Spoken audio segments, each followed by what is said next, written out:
ஹோட்டல்ல அருவாள் வச்சுடுவாங்க.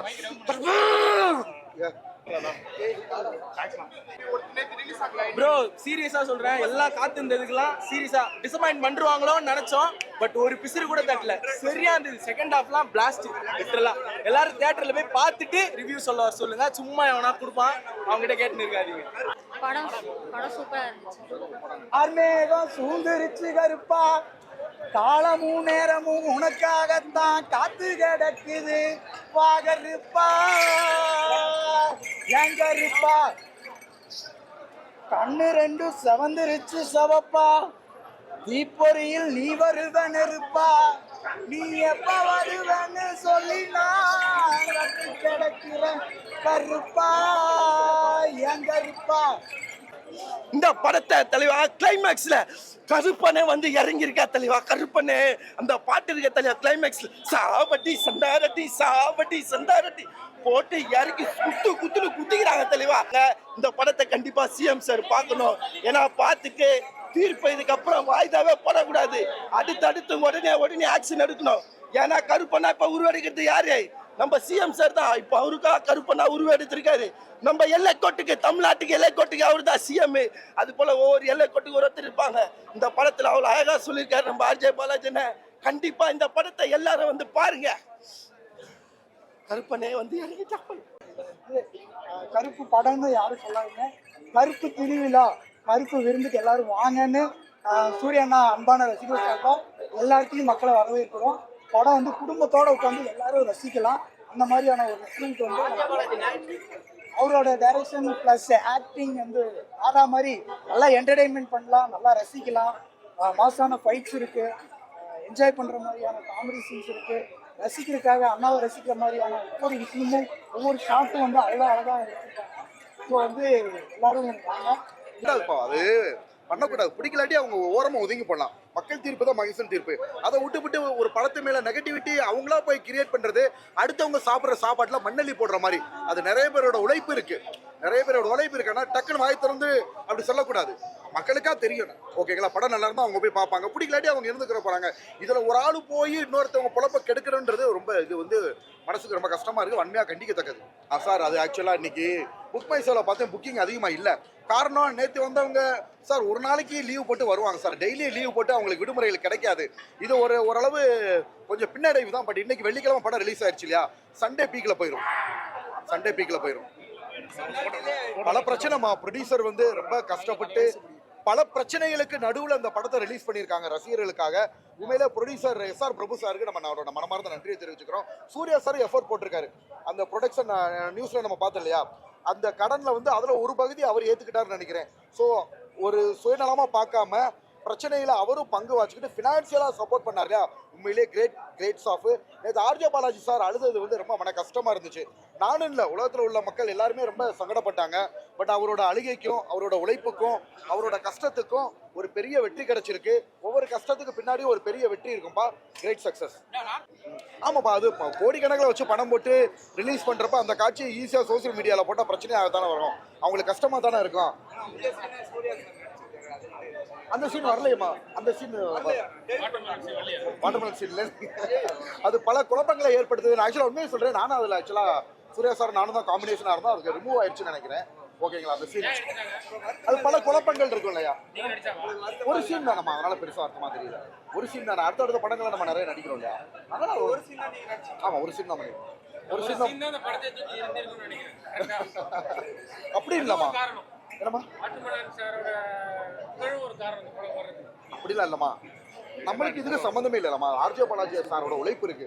அவரோட உழைப்பு, அவரோட கிரியேட்டிவிட்டி. இந்த கதையை வந்து கருப்புசாமியை மையப்படுத்தி உண்மையிலேயே தென் மாவட்டங்கள்ல நாங்க வழிபடுவோம். அதை வந்து இவ்வளவு பவர்ஃபுல்லா காமிச்சு கடவுள் நம்பிக்கை உள்ளவங்க, அதாவது குடும்பத்தோட பாக்குறதுக்கு நல்லா இருக்கும். நிறைய தாய்மார்கள் கருப்பை தெய்வமா வணங்குறவங்க தென் தமிழகத்துல ஒரு பெரிய வெற்றியை பெறும்பா. ஏன்னா அங்கதான் நாங்க எனக்கே பாக்குறப்ப புல்லறிய ஆரம்பிச்சிருச்சு. தெரியல இல்ல சீன் இருந்துச்சு. ஆக்சுவலா அந்த சீன் காட்சிகள் ரிமூவ் ஆயிருக்குன்னு நினைக்கிறேன். நானும் சாரு திரிசா மேடம் 3 பேர் ஒரே நேரத்தில் இருக்கிற மாதிரி இருந்துச்சு. அது என்ன காரணங்கள் தெரியலாமா. அது ஏற்கனவே ஆர்ஜே பாலாஜி சார் ஒரு இன்டர்வியூல சொன்னாரு, இந்த வாட்டர் மெலன் சீன் வந்து இப்போ உள்ள 2K கிட்ஸ்க்கு யார் பண்ணாங்கன்னே தெரியல, அந்த மாதிரி சில குழப்பங்கள்லாம் இருக்கு, அந்த இதை நான் ரிமூவ் பண்ணலாமா நினைச்சேன்னு ஆக்சுவலாக ஒரு இன்டர்வியூலேயே சொல்லியிருந்தாரு. ஒரு சீன் தானே, நான் பெருசாக எடுத்துக்கலாமா? ஏன்னா நிறைய வாய்ப்புகள். பிக் பாஸ் முன்னாடி 5 படங்கள் நடிச்சோம், 3 படம் ரிலீஸ் ஆயிடுச்சு, இன்னும் ஒரு படம் ரிலீஸ் ஆக போகுது. இதுக்கப்புறம் நிறைய படங்கள் வந்துகிட்டு இருக்குப்பா. ஏன்னா பிக் பாஸ் இல்ல அதெல்லாம் இது உங்களோட அடையாளமே அதுதான், அந்த வாட்டர்மெலன் சீன் தான். ஆமா, அதுதான் ஆல்ரெடி பிக் ஸ்கிரீன்ல பண்ணிட்டோமே. நடிச்ச 3 படம். ஃபர்ஸ்ட் படம் ஏஸ்ல வாட்டர்மெலன் சீன் வந்துருச்சு, 2வது படம் அக்யூஸ்ட், 3வது படம் எல்ஐகே லவ் இன்சூரன்ஸ் கம்பெனி. அவ்வளவு பெரிய படத்துல பிக் ஸ்கிரீன்ல கிட்டத்தட்ட அதே வாட்டர்மெலன் சீனை 3 தடவை 4 தடவை நம்ம பண்ணிட்டோம் இல்லையா? அதனால எனக்கு எந்த அர்த்தம் இல்லை கண்ணு. பேசிக்காவே நான் அடுத்து நம்ம வாய்ப்புகளை நம்ம தேடி கண்டுபிடிச்சு போய்கிட்டே இருக்கலாம். ஒரு சில பேர் நெகட்டிவ் ரிவ்யூஸ்லாம் கொடுக்குறாங்க. அதெல்லாம் அவங்களுக்கு என்ன நெகட்டிவ் ரிவ்யூஸ்? சார் 5வது படம் வந்து பிக் பாஸ் ஆரியண்ணா கூட ஒரு படம் பண்ணியிருக்கேன். அதில் வந்து இன்கம் டேக்ஸ் ஆஃபீஸரா நேற்று தான் டப்பிங் முடிச்சுட்டு வந்திருக்கேன். நேற்று டப்பிங் முடிஞ்சு. ஸோ அந்த படத்தில் கேரக்டர் ரோலாக ப்ளே பண்ணியாச்சு சார். இதுக்கு முன்னாடி 3 படத்தில் 4 படத்தில் கேமியோ ரோல் முகத்தை காட்டியிருக்கோம். நம்ம வாய் திறந்து நல்ல டயலாக் பேசி சூப்பராக நடிச்சிருக்கோம். ஸோ அந்த படத்துக்காக வெயிட்டிங். அணையாம அது ஆகஸ்ட்ல வந்துடும் நினைக்கிறேன். கருப்புசாமி எப்படி காமிச்சிட்டு மதுரை மாவட்டம் அது மாதிரி ஐயோ பயங்கரமா இருந்துச்சு. மதுரை மாவட்டத்தில் பார்க்குற மாதிரியே தான் இருந்துச்சு. அந்த கருப்புக்கு அடிந்த உடை, நடை, பாவனை, அவர் வர்றது, ஆக்சுவலாக அந்த சுருட்டு குடிக்கிற மாதிரி இதெல்லாம் அந்த கருப்புசாமி ஆடுறவங்களே இதை பண்ணுவாங்க. அருவாள் வச்சுட்டு சுருட்டு குச்சிக்கிட்டே ஆடுவாங்க. ஸோ அந்த தென் மாவட்டத்தை பார்த்த மாதிரி அப்படியே இருந்துச்சு.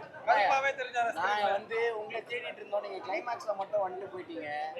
என்னையா கருப்பு மாதிரி பண்ணி காட்டுகிறேன்.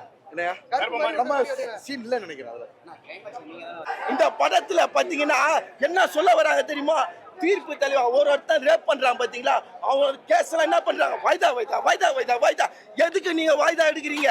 வாய்தாவே இல்ல, கடவுள் தான் வந்து தீர்ப்பு கொடுக்கணும். இல்ல ஒரு வக்கீலா ஒரு கோர்ட்ல ஜட்ஜா நீ இருக்க, அப்பயே தீர்ப்பா கொடுன்னு தான் இந்த படத்துல சொல்லியிருக்காரு நம்ம ஆர்ஜே பாலாஜி. என்னமா சொல்லியிருக்காரு? கிளைமேக்ஸ்ல எல்லாம் சாமி தெளிவா வந்து ஆடுறாங்க, ஆட்டத்தை போடுறாங்க. கருப்பனே வந்த போல இருந்தது தெளிவா, கருப்பனே வந்த போல அருமையா சொல்லியிருக்காங்க.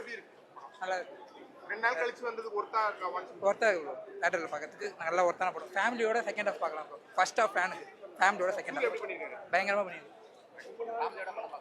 ஃபேமிலியோட பார்க்கலாம். செகண்ட் ஹாஃப் மெசேஜ் கண்டிப்பாக இருக்குது. மெசேஜ் இருக்கு ப்ரோ. கண்டிப்பாக வந்து இந்த டைமில் வந்து எல்லாத்துக்கும் கொடுக்க வேண்டிய மெசேஜ் தான். நார்மலாக ஒரு கமர்ஷியல் ஃபிலிம் மாதிரி இருக்காம நல்லா எடுத்திருக்காங்க. கரப்ஷன் இந்தியா அப்படிங்கிற ஒரு கான்செப்டோட ஒரு டிவோஷனல் வந்திருக்கு. ஆர்ஜே பாலாஜி இந்த மாதிரி கொடுப்பாரா அப்படிங்கிற மாதிரிலாம் பயங்கரமாக கொடுத்துருக்காங்க. அவரோட வில்லன் ரோலுமே சூப்பராக ப்ளே பண்ணியிருக்காரு. ஒவ்வொரு சீன்லேயும் அவர் பயங்கரமாக பிச்சு உதறிட்டார். ஃபேமிலியோட பார்க்கலாம். த்ரிஷா மேம் ஆஸ் யூஷுவல் எப்பயும் போல பிச்சு உதறிட்டாங்க. வருது. பயங்கரமான கம்பேக் தான். சூர்யாவுக்குமே இந்த படம் வந்து பயங்கரமான கம்பேக். ஃப்ரெண்ட்ஸ் படம் அதெல்லாம் தாண்டி சாப்பிட்டு போயிட்டார் சூர்யா ஃபுல்லா. என்ன ப்ரோ கருப்பு சாமி? அதான் சொல்றேன், ஆல்ரெடி ஒரு சாமி மாதிரி தான், படத்திலே சாமியா நடிக்கிறாரு. வேற level bro super bro. Acting வைஸும் சரி, ஆர்ஜே பாலாஜி டைரக்ஷன் வைஸும் சரி, மிரட்டி விட்டான். சீரியஸா சொல்றேன், அவர் சைடு எல்லாமே சூப்பரா பண்ணாரு. ஹியூமர் சென்ஸ் அங்கங்க கொஞ்சம் வச்சிருந்தாரு. வில்லனிசமும் அவர் இதுல கரெக்டா ப்ரோ. படத்தோட பிளஸ்ஸே அதான் ப்ரோ, படத்தோட பிளஸ்ஸே அதான். சாய் அப்படிங்கிறதுலாம் சீரியஸா சொல்றேன், அடுத்து வர எல்லா படத்துக்கும் சைன் பண்ணே இருப்பாரு எனக்கு தெரிஞ்சு. ப்ரோ பயங்கர ப்ரோ. இது சூர்யா ஃபேன்ஸ் இல்ல, அதர் ஃபேன்ஸும் பயங்கரமா சாட்டிஸ்ஃபை பண்ணும். எப்படிலாம் சூர்யா பார்க்கணும், கமர்ஷியல் ஹீரோன்னு சொல்லுவாங்கல்ல, அந்த சிங்கம் டைம்ல எல்லாம் எப்படி மிரட்டி இருப்பாரு அந்த மாதிரி பண்ணிருக்காரு. அது நீங்க பார்த்து தெரிஞ்சுக்கோங்க ப்ரோ. அதெல்லாம் சொல்றதா இல்ல, பட் படம் பிளாஸ்ட் ப்ரோ. தியேட்டர்ல பார்க்கும்போது நமக்கு அந்த இது சூப்பரா இருக்கும். நல்லா இருக்கு. அவங்க 2 பேர் ஸ்கிரீன் பிரசன்ஸ் எல்லாமே நல்லா இருக்கு. த்ரிஷாவோட ரோல் எல்லாமே சூப்பரா தான் இருக்கு. நான் கூட நினைச்சேன் த்ரிஷாக்கு ரோல்ஸ் பெருசா இருக்காருன்னு நினைச்சேன். பட் சூப்பரா பண்ணிருக்காங்க. வில்லேஜ் கேரக்டர் விட இது வந்து சாமியோட கெட்டப்ன்றனால அது வந்து நீங்க பாருங்க, படம் பாருங்க, அப்பதான் தெரியும். வில்லேஜ் கெட்டப் மாதிரிலாம் இருக்காது. படம் பாத்தீங்கன்னா தெரியும். சூப்பரா இருக்கு. பிரிச்சிருக்காரு சாய் வந்து வேற லெவலில் பண்ணியிருக்காரு. ஃபர்ஸ்ட் மூவி மாதிரியே நம்ம யாருக்குமே தெரியாது. இவன் தான் ஐ திங்க் இதான் ஃபர்ஸ்ட் சைன் ஆகி அப்புறம் தான் டியூட் சைன் ஆகிறாங்கன்னு நினைக்கிறேன். சூப்பரா இருக்கு. பேக்ரவுண்ட் ஸ்கோரும் சூப்பரா இருக்கு. சொல்ல முடியாது. ஆக்சுவலி ஹீரோ கருப்பசாமி, அவ்வளவுதான். இது வந்து சூர்யா ஆடியோ லான்ச்லேயே சொல்லிட்டாரு, ஹீரோ வந்து கருப்பசாமி. சரி, நீங்க ஏதாவது படம் வந்து தியேட்டர்ல போய் பாருங்க, சூப்பரா இருக்கு. தியேட்டர் எக்ஸ்பீரியன்ஸ் ரொம்ப வருஷம் கழிச்சு தமிழ் சினிமால ஒரு தியேட்டர் எக்ஸ்பீரியன்ஸ் படமா இது வந்து கண்டிப்பா அமையும். அவருக்குமே ஒரு டைரக்டரா ஒரு நல்ல ஒரு கம்பேக்கான மூவியா தான் இருக்கும். மூக்குத்தி அம்மன்ல எக்ஸ்பெக்ட் பண்ணதை விட இதுல வந்து மாஸ் சீன்ஸ் பயங்கரமா பண்ணியிருக்காரு. இது நம்ம ஆர்ஜே பாலாஜிக்கிட்டே எக்ஸ்பெக்ட் பண்ணேன். ஏன்னா மூக்குத்தி அம்மன்ல வந்து ஹீரோ மாஸ் மூமெண்ட்ஸ்லாம் இருக்காது இல்லையா? நயன்தாரா பிரசன்ஸ் இருந்தாலுமே அது அந்த மாஸ் மொமெண்ட்ஸ் இருக்காது. இதுல சூப்பராகவே பண்ணியிருக்காரு அவர். எக்ஸ்பெக்ட் பண்ணதை விட நல்லாவே பண்ணியிருக்காரு. இல்ல இல்ல எல்லாருமே ஆடுனாங்க. இல்ல யாருன்னே நமக்கு தெரியல. பாட்டு வந்து நம்ம ஆடணும். ஆக்சுவலி சூர்யா அண்ணானால எல்லாருமே அருள் வந்த மாதிரி தான் ஆடுவோம். ஸோ சூர்யா அண்ணா பார்த்தோன்னா எல்லாமே டான்ஸ் ஆட ஆரம்பிச்சிட்டாங்க. அவ்வளோ ரெட்ரோவே கம்பேக் தான் என்ன கேட்டிங்கன்னா. இந்த படம் ரெட்ரோவோட இன்னும் சூப்பராக இருக்குது. அடுத்த ஒரு லெவலில் சூப்பரான படம் அப்படின்னு தான்